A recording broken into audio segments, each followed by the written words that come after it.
जय श्रीराम, जय शिवराय भावांनो। तर आज आहे तो दिवस ज्याची मी खूप आतुरतेने वाट पाहत होतो। तर आज आहे रामनवमी, आपल्या भगवान श्रीरामाचा वाढदिवस।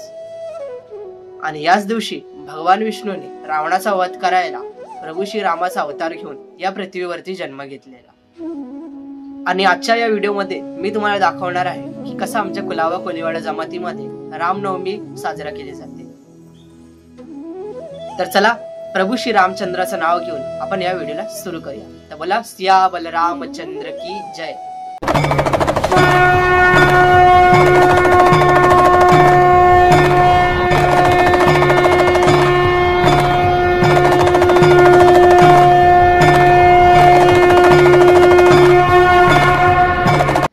तर सकाळी पहाटे 6 वाजता मी निघालो खंडोबाच्या मंदिरात। आणि मंदिरात गेल्यावर सर्व देव हे परातीत काढले आणि देवांच्या मध्येच ठेवलेली ही गोडशी दिसणारी माझ्या चॉईसची प्रभू रामचंद्राची ही बाळमूर्ती, जी की आम्ही प्रभू रामाचा जन्म करताना पाळण्यात ठेवण्यासाठी गिरगाव मधनं आणलेली। आणि साईबाबाच्या मूर्तीच्या बाजूला प्रभू श्री रामचंद्राचा सर्वात जुना आणि मोठा फोटो, जो की दर रामनवमीला काढला जातो, तो ठेवला गेलेला। काढल्यानंतर त्या फोटोला मी मस्तपैकी सुंदरपणे चंदनाने सजवला, जे की तुम्ही या स्क्रीनवर पाहू शकता। तर फोटो कसा वाटतोय हा मला एकदा कमेंट करून नक्की सांगा। देवांचा अभिषेक झाल्यानंतर प्रभू रामाची बाळमूर्ती ही ताटात ठेवली गेली आणि मग सर्व देवांची आरती केली गेली। देवांची आरती झाल्यानंतर प्रभू रामाचा फोटो आणि प्रभू रामाची बाळमूर्ती ही मंदिराच्या बाहेर काढली गेली आणि बाहेर काढल्यानंतर बाजूला लावलेल्या मंडपामध्ये ठेवली गेली। प्रभू रामाचा फोटो माझ्या हातात असल्यामुळे मी तो सीन तर शूट नाही करू शकलो, पण अनेक अजून बरेच काही या व्हिडिओमध्ये मी दाखवलेले आहे। आणि मग प्रभू रामाचा फोटो हा मंडपात ठेवला गेला आणि प्रभू रामाच्या फोटोच्या बाजूला जय आणि विजयच्या मूर्ती ठेवल्या गेल्या। आणि प्रभू रामाची ही बाळ मूर्ती तर तुम्ही पाहू शकता, वस्त्र घातल्यानंतर ही किती गोड दिसते आहे।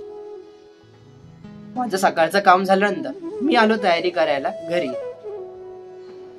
तर भावांनो, आता मी रेडी वगैरे झालेलो आहे, घरी आलेलो रेडी व्हायला आणि आता कुर्ता वगैरे घातलेला आणि माझ्या समोर तुम्ही पाहू शकता।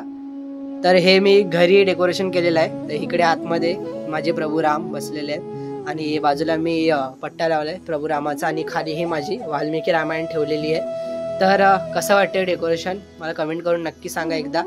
आणि चला आता आपण जाऊया पुढे, आपण कोलीवाड्यात निघूया।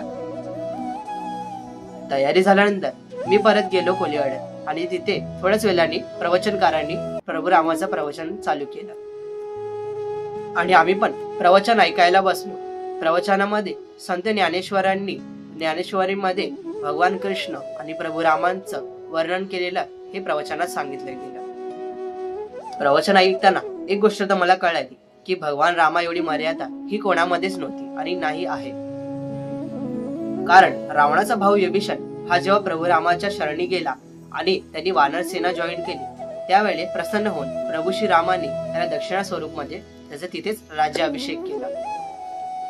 पहिला तर हे पाहून हनुमान, सुग्रीव आणि वानर सेना ही सर्व आश्चर्यचकित झाली आणि प्रभूंना विचारलं की हे देवा, आपण तर अजूनपर्यंत रावणाचा वधही नाही केलाय, मग तुम्ही आताच याचा राज्याभिषेक का केला? तेव्हा प्रभू श्रीराम म्हणाले की जर मी रावणाशी युद्ध जिंकलो तेव्हा तर मी विभीषणाला लंकेचा राजा बनविलच, पण जर रावणाशी मी युद्ध हारलो तर माझी अख्खी अयोध्या ही मी विभीषणाला देऊन टाकेन। आणि एवढंच नाही तर जेव्हा प्रभू रामाने रावणाचा वध केला त्यावेळी प्रभू रामाने लक्ष्मणाला म्हणाले, हे लक्ष्मणा, जा आणि रावणाकडून ज्ञान घे त्याच्या शरीर त्यागायच्या आधी। कारण रावण हा असुर तरी असला तरी पण तो एक परमज्ञानी ब्राह्मण आहे आणि त्याचा कडून ज्ञान घे। मग प्रभू श्री रामाची आज्ञा मानून लक्ष्मण हा रावणाकडे गेला आणि त्याने त्याला विचारलं। मग तेव्हा रावणाने लक्ष्मणाला 3 उद्देश आयुष्यातले सांगितले। पहिला तो म्हणजे चांगल्या कार्यामध्ये कधीही उशीर नाही केला पाहिजे आणि अशुभ कार्य जेवढा लवकर होईल तेवढ्या लवकर टाळण्याचा प्रयत्न केला पाहिजे। आणि दुसरा तो म्हणजे शक्ती आणि पराक्रम याच्यामध्ये माणसाला एवढंही आंधळा नाही झाला पाहिजे की त्याचे प्रत्येक शत्रू त्याला तुच्छ आणि निम्न वाटेल। जसा रावणाला ब्रह्मदेवाकडून वर होता की त्याला मानव आणि वानर त्याच्याशिवाय कोणीही मारू नाही शकणार. तरी पण रावण त्या सर्वांना तुच्छ आणि निम्न समजायला लागला, ज्यामुळे त्याचा घोर विनाश झाला. तिसरा तो म्हणजे आपल्या आयुष्यातले सिक्रेट्स हे कधीही कोणाला नाही सांगितले पाहिजे, कारण आपले नातेवाईक हे वेळोवेळी बदलत राहतात. जसा विभीषण हा पहिला लंकेमध्ये होता तेव्हा तो रावणासोबत होता, पण नंतर प्रभू श्रीरामाच्या शरणमध्ये गेल्यानंतर तोच रावणाच्या विनाशाचे कारण बनला, कारण रावणाचा मृत्यू हा कसा होईल ते त्याला बरोबर माहिती होतं. रावण हा एक ज्ञानी ब्राह्मण होता, पण त्यांनी चुकीचा रस्ता पकडला आणि माता सीतेचा हरण तर केलंच, यासोबत त्यांनी अनेक पाप केले, ज्यामुळे हे सर्व पापही त्याच्या मृत्यूचा कारण बनले. तर चला या रामनवमीला आपल्या आत्मधला रावण जाळून प्रभू रामाला आपल्या हृदयात स्थापित करूया आणि बोलूया जय श्रीराम. आणि यानंतर प्रवचन चालू असताना मी देवळातून सर्वात महत्वाची लागणारी ती म्हणजे कोणत्याही देवाची पूजा करताना ज्यांची आपण सर्वात पहिला पूजा करतो ते म्हणजे आपले आराध्य दैवत गणपती बाप्पाची मूर्ती. मग ती मूर्ती मी खंडोबारायाच्या मंदिरातून घेऊन मी प्रभू श्रीरामाच्या पाटाकडे ठेवली. आणि मग दुपारचे 1:15 वाजले आणि प्रभू रामाच्या फोटोवरचा फडका हा काढला गेला आणि गुलाबाच्या पाकळ्या प्रभू रामांना वाहिले गेले. आणि यानंतर मग प्रभू रामाच्या बाळमूर्तीची अभिषेक पूजा चालू झाली. आणि अभिषेक नंतर प्रभू रामाच्या पाळण्यात मूर्ती ठेवली गेली आणि मग प्रभू रामाचा जन्म केला गेला आणि प्रभू रामाची आरती केली गेली. तर पहा हा मी काढलेला तो सीन.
संसार सारम हृदयेन्द्रहारम सदा संतम हृदयारविंदे भवानी चैतन्यनामी सुखकर्ता हरता वर्ता विरणाची लोरी पुरते मधुपाजनाची सर्वांची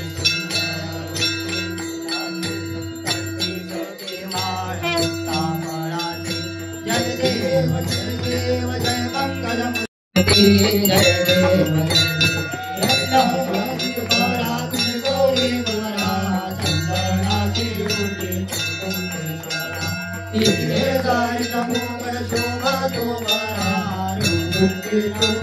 शोभा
मला शोधून द्या. राजमहल बनवलाय, कारागिरी होते, कुशल यज्ञाचं नाव घेतो तुमच्यासाठी स्पेशल.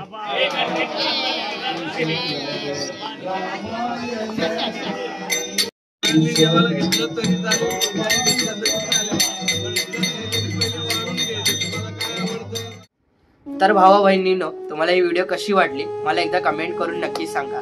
आणि तुम्हा सर्वांना रामनवमी या दिवसाच्या हार्दिक हार्दिक शुभेच्छा. आणि जर व्हिडिओ आवडली तर व्हिडिओला लाईक नक्की करा आणि चॅनलला सबस्क्राईब करायलाही विसरू नका आणि बेल आयकॉन दाबायलाही विसरू नका. म्हणजे मी जेव्हाही व्हिडिओ टाकेन तेव्हा तुम्हाला माझ्या व्हिडिओची नोटिफिकेशन येईल. आणि व्हिडिओला जास्तीत जास्त फ्रेंड आणि फॅमिली सोबत शेअर नक्की करा आणि कमेंट्स मध्ये जय श्रीराम लिहायला विसरू नका. तर चला, तुम्हाला नेक्स्ट व्हिडिओ मध्ये भेटतो. जय श्रीराम.